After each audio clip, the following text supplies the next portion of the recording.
handles. Now, last night, former President John Mahama met journalists in Accra and briefed them on his vision for the country should he become elected president in the December elections. He outlined a plan to deal with corruption and address economic problems facing the country as president. One of the ideals he's proposing to address is a congestion in the capital in what he describes as a new future city, which he says will span 3 regions, Greater Accra, Eastern, and the Volta, and will be situated near the Volta Lake. Let's understand this new city better. And Bob Mutare is spokesperson for the former President John Mahama, who is bidding to lead the country again in 2025. Mrs. Mutare, it's always a pleasure to speak to you on the poll. So this new city idea, tell me more about it. Very much. You do know that many, let me say a very big thank you to all of you who joined us yesterday. It was a very, very insightful encounter, very, very humbling that all of you made time to be with us. I love the questions, I like the composure, and the best part was that you put Mr. Mahama to strict proof, and he was actually up to the task. So once more, a very big thank you to each and every one of you. I think that of the many things he actually communicated yesterday, one of the things that he mentioned was the possibility of decongesting Greater Accra, and of course, most of the greater and inner parts of our regional capitals across the country.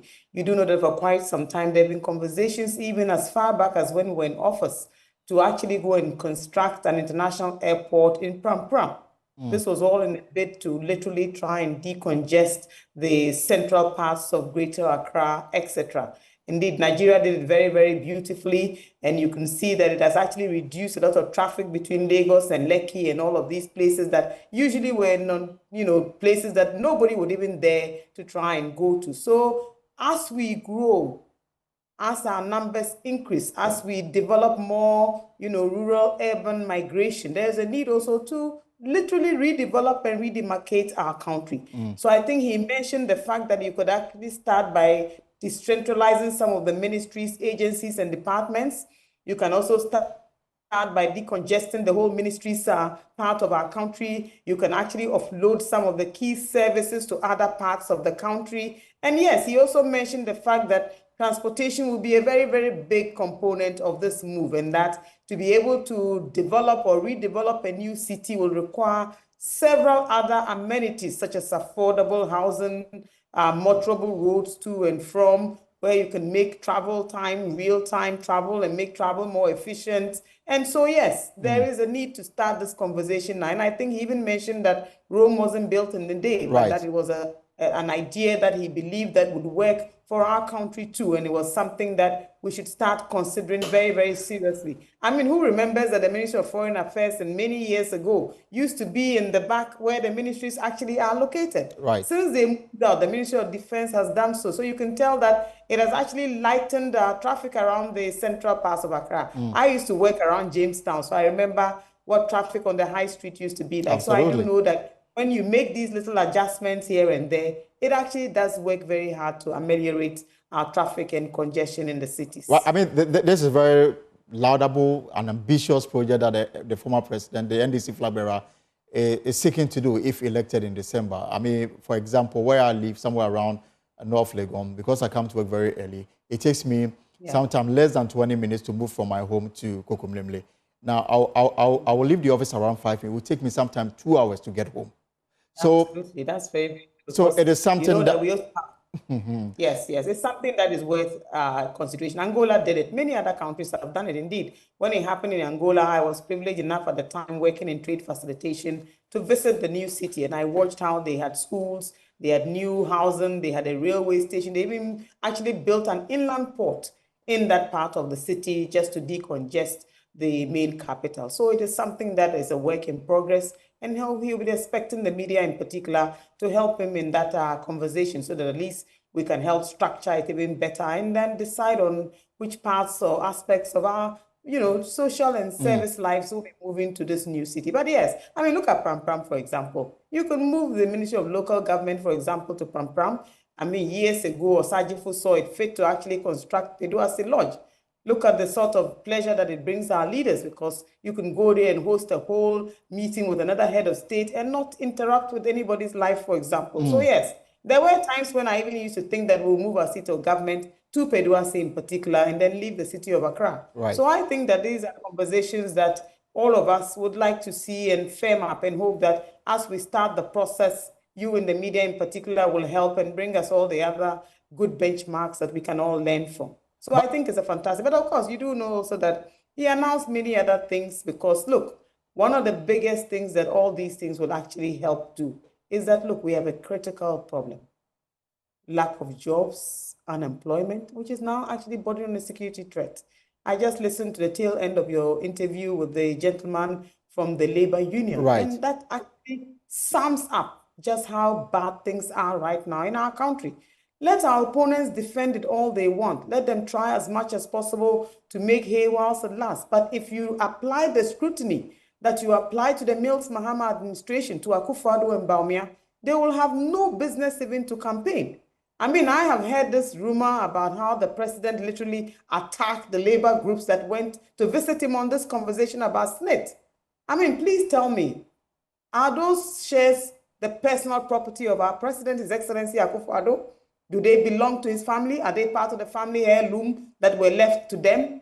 How much have they paid SNIT pensioners as against what the whole CEOs and director generals that they've packed SNIT with are earning? In any case, when we talk about conflict of interest, I expect that the president, being a lawyer himself, will know better. But of course, this is a president who also has actually run one of the most nepotistic administrations in the history of this country. So I'm not surprised at his attitude. I'm not surprised that every little thing, it becomes a spat between the president and the same people that he literally begged and cajoled to bring him into office and promised to do much, much better. Now he has become like a sparring champion in that office. And every time there are issues and he goes up against the citizens, you hear all these attacks and announcing how chiefs don't stand up to greet him and just literally abusing all the discretions that the Constitution actually allows him to have. So, Council, so I think that these are all issues that actually tell us that, look, the conversation, the need for change, and I remember the debate in the United Kingdom recently, where the announcer actually said that, look, both gentlemen are speaking to the same issues that actually face us, but we have experienced the Conservatives, and we know what we don't want. So we are looking forward to a new government, and we want change. Indeed, they gave a resounding victory to the Conservatives, and so 410 members of Parliament for Labour, one of the biggest wins for Labour since, you know, the 1837 or something thereabouts. Look, there is only one message that we can communicate to Akufo-Addo and to Vice President Bawumia. It is that we must vote for change. Let me bring you back. Let me bring you back on the plans to decongest the capital. And I'm wondering, I mean, this will be capital intensive. Whether you've looked at the figures, because yesterday at the news conference, the former president was quite clear that certain things that the journalists were asking, for example, someone asked whether the flag bearer will consider building a new sports stadium. And he says, I will look at the finances. I cannot give you a definite promise now. So he's aware of what may be waiting for him in 2005 in terms of how our economy is looking and the financial, resources that may not be available to execute some of the plans that he may want to. Of the house, so in it's terms worth of millions. the decongestion of Accra, have you looked at the figures and how feasible can this happen within the 4 years that he will be on as president if elected?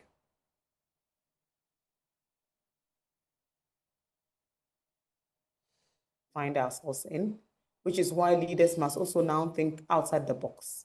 So I believe strongly that trying to decongest Accra is one of these reasons, because then we can create more efficiency, we can build travel time for people into our country, we can even ensure that workers are no longer as stressed as they've always been. But sometimes when you talk about money to invest in some of these things, look at it from this perspective. Ghana is blessed that all parts of our country have some level of natural resources. We have good land available. We have many other opportunities for people to want to invest in. All you have to do is make your country a great destination for investment. And so building a new city is not something that is out of the norm. It is something that is very, very feasible. In terms of cost, you do know that mostly what will you do? people will expect you to at least put in basic amenities. You will have to put in roads and put in water systems, electricity, just to make it habitable. And like I said, if you are able to move 4 or 5 ministries, for example, to Pram, you have actually done a yeoman's job. Right. Eventually, they will grow in Pram. Many other businesses will develop around Pram. And how much further is Pram even from Greater Accra region?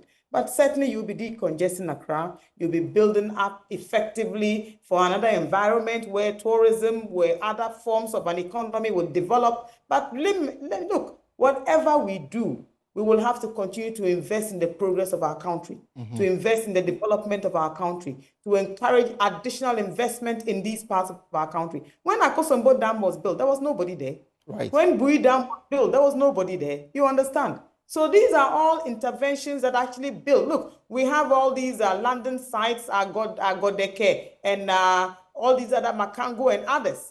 Go and see there. When the pontoon stops, there's a huge crowd, but there's absolutely nothing there even to receive guests and what have you. Right. So there is a conversation that by all means must be had. And there is a need also to work to decentralize our processes. And through this decentralization, you will also be decongesting the greater parts of our city.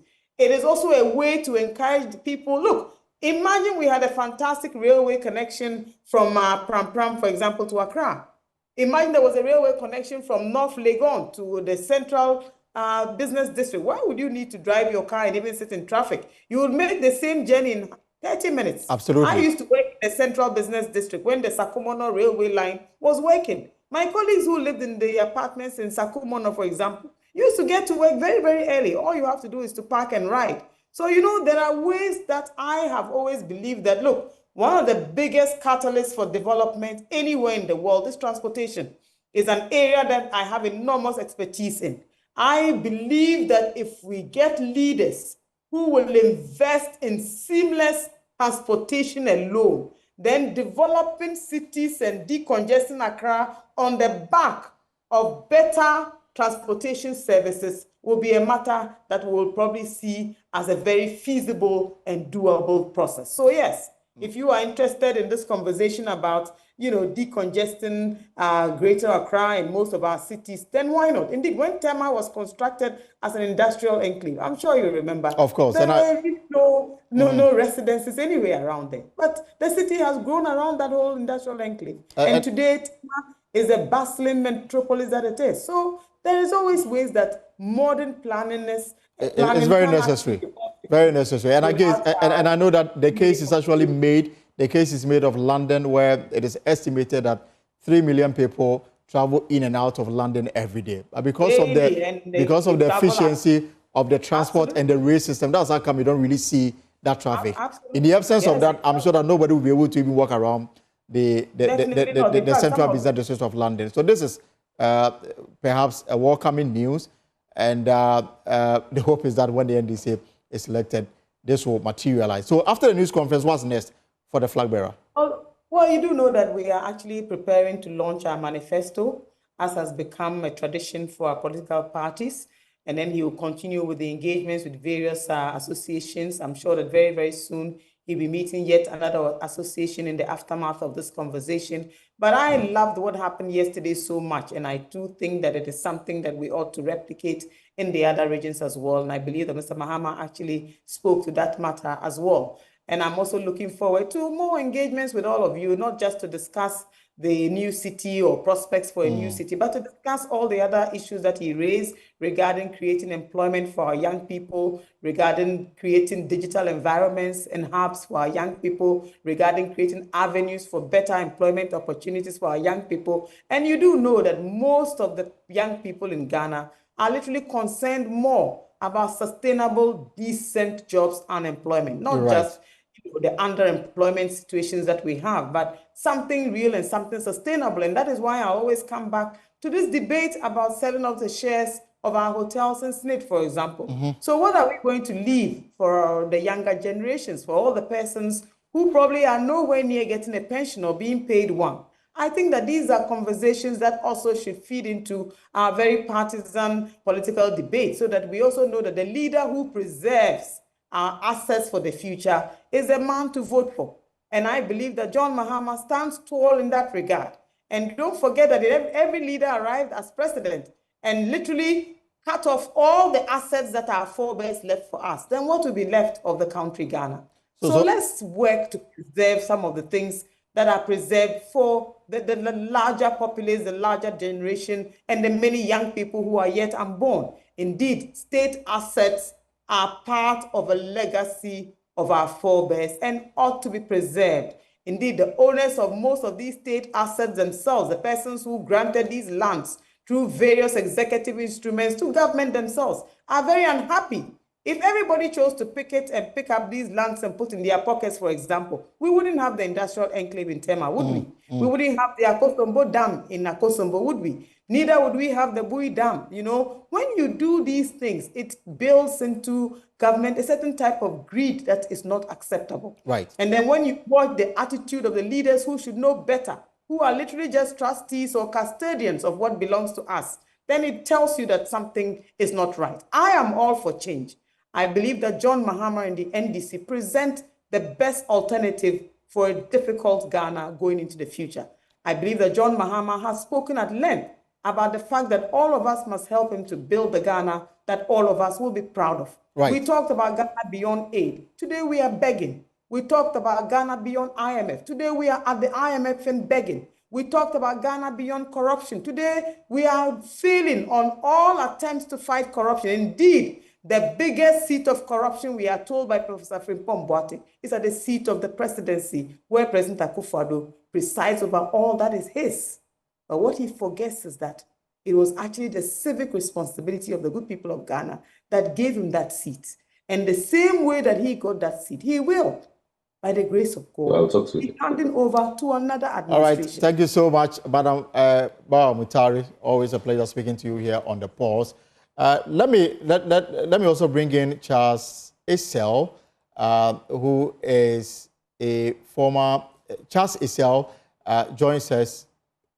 He is a development, an urban planner, and he joins us. Mr. Isel, good afternoon. So this idea to decongest the city, I mean, everybody will welcome it, but the question is it feasible? Is it something that can really happen in our current economic situation?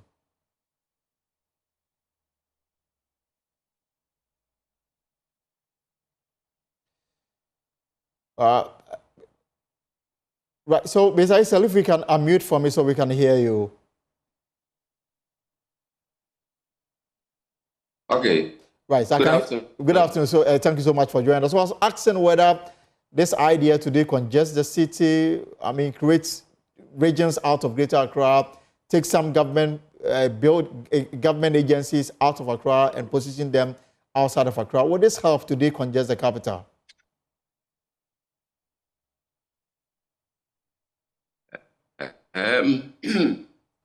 Yes, in a way it can, but that is if the new location is properly integrated in terms of access, physical access, roads, rail, and other networks of communications.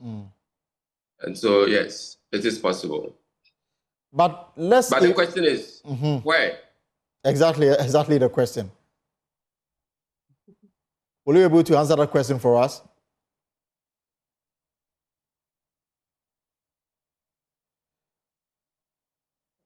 Mr. Esther, can you hear me?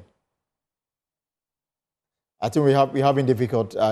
He is having difficulties, with his audio. We'll try and see if we can. Yes. Yes. So you asked a question about where, and I'm asking whether you can help us understand, answer that question.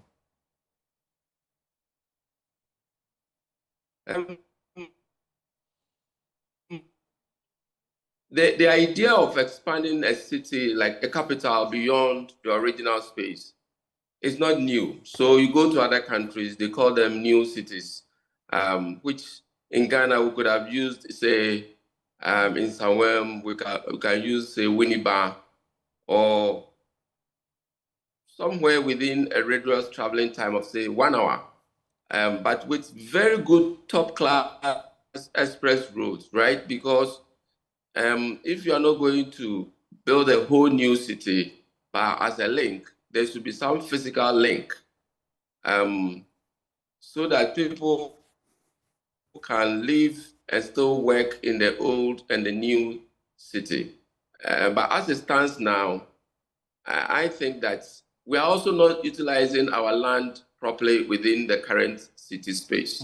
Accra is still having a very low density. Density basically means the number of build-up area in terms of our vertical space versus the horizontal space.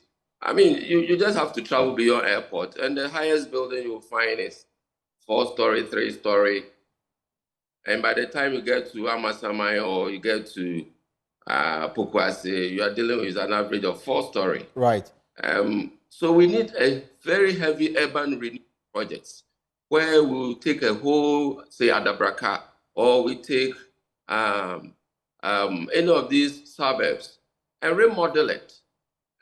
Yes, these lands are privately owned, but can government come out with a policy to integrate them, build, and for them to have some space within which government can own some parts, these private individuals also own some parts, or government buy the entire land. Those are possibilities, but I don't think that there is an effort being made currently to properly renew Accra. Accra needs a major urban renewal projects. But again, the issue about... Rather than building... Yes, Mr. Issa, I was asking about our commitment to the many promises that we have been given as a country with the aim of decongestion the capital Accra. I mean, let's talk about even the Ayalolo buses for public transportation. Now, yeah. I mean, at the onset of it, we were told that a dedicated route was going to be created for just that bus. And so it was going to help with public transportation. Good. People can actually park their vehicles, join the Ayalolo bus, and be able to get to their destinations on time. The law to even give that yes. legal backing to that particular exercise, as we speak now, that law has not even been put before Parliament. So the Ayalolo buses are fighting for the same space with some of these, commercial buses. Good. Yeah. So it's about the law. And that's why we have Parliament. And that's why we select leaders. The leaders must help society to grow, to develop. But unfortunately, we have to build Ghana, or we have to build our cities in the sub-Sahara with a Western democracy, which they didn't use to build their country. None of the European countries was built with free hands. None. None of them. They were all built before this idea of democracy emerged. The style of democracy we're adapting and building a new city. Look, by 1666, London was burnt. An architect called Christopher Wren was asked to redesign London. The Regent Street we all see today were owned by individuals. The king adapted the space, the architect designed, and it's a street that we all go there and we pride ourselves. I was in UK, I was in London, blah, blah, blah, blah. The truth of the matter is that they are not passing the laws because they are afraid. The politicians are afraid. They will lose votes. So it's a very difficult situation. We need to understand that in the end, we are going to suffer for it. They have to pass the law. They have to insist that it's done. Because look, I'll give you a phenomenon. In Koko, Kumasi, in Koko, in Sawem Road, right, when the bypass was built, green and quiet. Drive there today. I was just there this weekend. It's built up again. The idea of a highway to travel fast will soon be defeated because all it takes is one accident where a car knocks a person. A green area now is being built up. Where are the authorities? Where are the assemblies? I am very sure reserved spaces were left so that we don't build there to facilitate quick traveling time. But it has all been encroached on, if you like. So until we pass these laws and make sure we enforce them, we are all going to lose. And that is why, if you take tourism, for instance, our built environment is not attractive for tourism. The amount of money we are getting from tourism the kind of history we have as a people, from Kwame Nkrumah to Menchia, and all these huge historical facts that stays with us. We are not benefiting because we have a very poor physically built environment, which doesn't encourage a lot of people to pass around. As against, you just oppose that with Singapore. Very little history, very rich built environment, huge tourism. The last time we checked, almost about $14 to $15 billion annually. Right. For Singapore. What do we get in Ghana? So we have a problem. And the problem is that the political system we are using now is not going to help unless we all agree that, look, you do the right thing, we'll vote for you, but of course, each one man has one vote, and the people who are going to suffer most are many. And the politician who will implement that likely to lose his vote. So, Mr. Isel, that's where the challenge Mr. Isel, my final question, as we take leave of us. So last week, for example, the Ghana Statistical Service released their population projection for 2030 and 2050. And the prediction is that by 2030, the population will be around 39 million. But by 2050, Ghana's population will be around 52 million people. Now, they warn that Greater Accra, for example, because of migration, Greater Accra will run out of land. And so something must be done now. For the steps that we need to take before we get to 2050, what do you think should be some of the immediate things we can do? The Ochingene, for example, is proposing and asking why in 2024, why is the Ministry of Food and Agriculture in Greater Accra? Why is the Forestry Commission in Greater Accra? Why is GMPC in Greater Accra? These are, he says that we should decentralize them to the other regions where, example, their use can be more, can be felt. So what should be the immediate steps as we look to 2050, where our population will be around 52 million? The warning is that Greater Accra will run out of land. Yeah, well, we have to look at it in various, levels and, let me say, areas. So decongesting by taking other administrative responsibilities to other areas is fine, but that will not change the population dynamics. What we should do is, how do we also bring in the other regions in terms of fiscal development? Like I've said, Winneba should be a satellite city to support mainland Accra, right? Winneba, take Koforidua. By the time, there should be an excellent top-class road between Accra and Koforidua. Right. And Koforidua is in the eastern region. Maybe a rail service, if you like. Now, yes. So, before rail, and then the next level is that within Accra itself, what is the average height? Draw Accra as a pyramid from Osu and see what's the highest building, and just oppose the highest building you find around Amasamai. And you find out that Accra is virtually flat. So this 50 million we are afraid of. Greater Tokyo, as we speak, is around 39 million people in Tokyo. And it's the single most sophisticated city in the world. The whole of Ghana is in Tokyo, so like Greater Accra, right? In one city, the whole of Ghana is in that city, and everything works. So it is possible. We are not using our land well because the state has left land development to private individuals. Private people don't have money, so they go 2 levels and they are finished. But they have occupied land. If the state was going up, high-rise residential accommodation, 10, 15, 18-story for younger people, why are they in a rush to go and buy land at Amasaman in Sawam to develop when you can buy a flat and it saves traveling time? So it's something that if it's doable, all you need is urban planners, urban designers, architects, engineers. But we should also remember consumption of power, electricity. The more you're going up, the more energy requirements you have to, the building requires. You're going to use lifts, you're going to use other things. So our energy requirements is also going to go up, our waste is going to go up. So it's a comprehensive thing that we have to look at, but it is doable. Bring in the other cities, bring in the other towns, grow them into cities, link them with express roads, not linear ones, and link then all the networks. I mean, all the roads that have been done, most of them are political. Okay. If you are improving neighborhood roads, kind of traffic reduced by almost 40%. But those ones are not visible by the public. Right, sir. And therefore, the people will not see it. But so basically, that is, all for right. me, it is doable. We just have to. I guess it's a conversation we'll continue to have.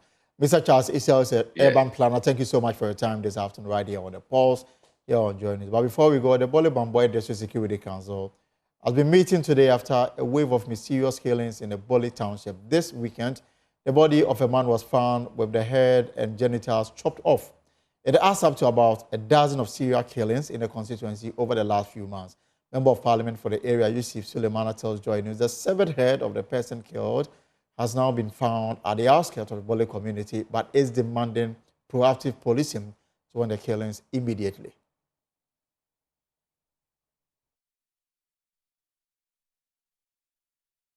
Let's have the very latest on this, and my colleague Isaac Nyonya joins me from the region. So, Isaac, what's the latest on this? We understand that the head of the victim has been found.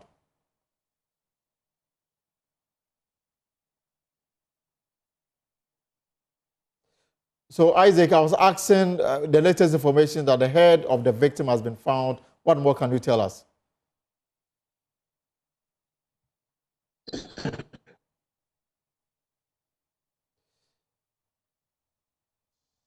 So, Isaac, yes, I'm trying to get your attention. We understand DISEC just ended their meeting. What's the latest?